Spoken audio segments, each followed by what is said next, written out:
You ever sit down to do something important and suddenly your room has never been cleaner? You open your laptop to start work.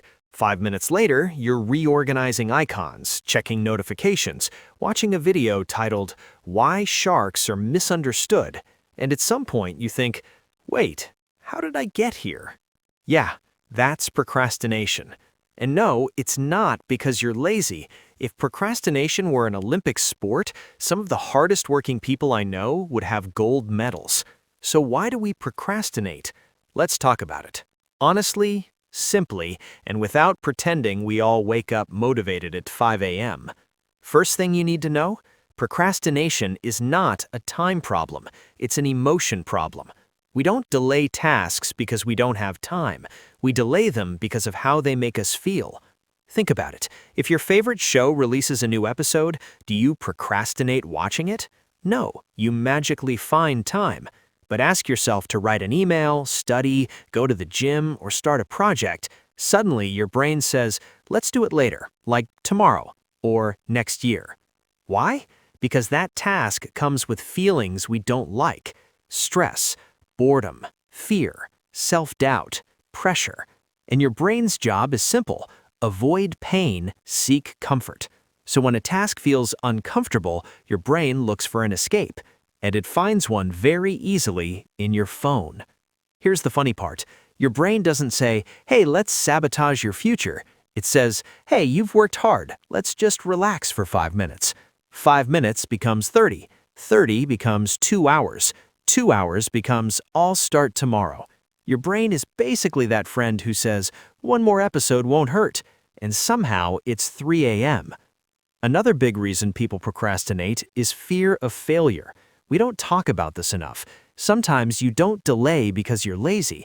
You delay because if you don't start, you can't fail. Think about a project you've been putting off. Deep down, there's a tiny voice saying, what if I try and I'm not good enough? So your brain chooses the safer option.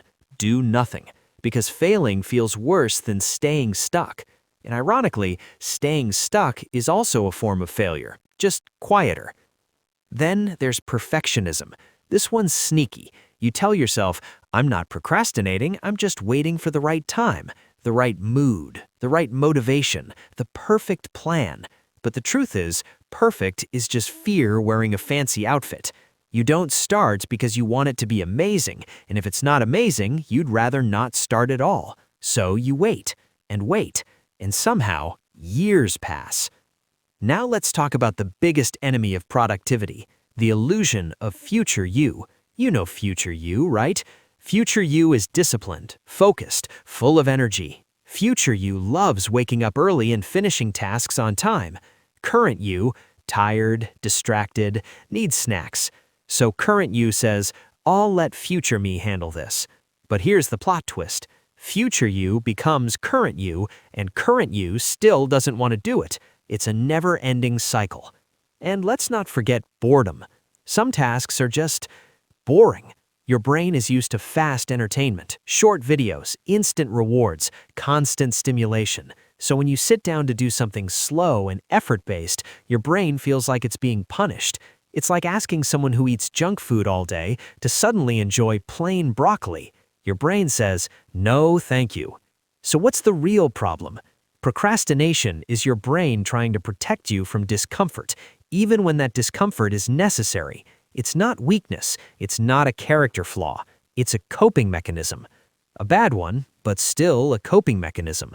And here's the part nobody tells you.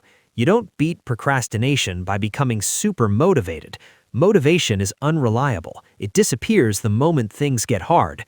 You beat procrastination by starting before you feel ready, by doing things badly at first, by showing up imperfectly, by taking tiny steps instead of waiting for giant ones. Because action creates motivation, not the other way around. So next time you catch yourself procrastinating, don't insult yourself. Don't say, I'm lazy. Instead, ask, what am I avoiding feeling right now? Stress? Fear? Boredom? Once you see it, it loses power. And remember, you don't need to finish everything today.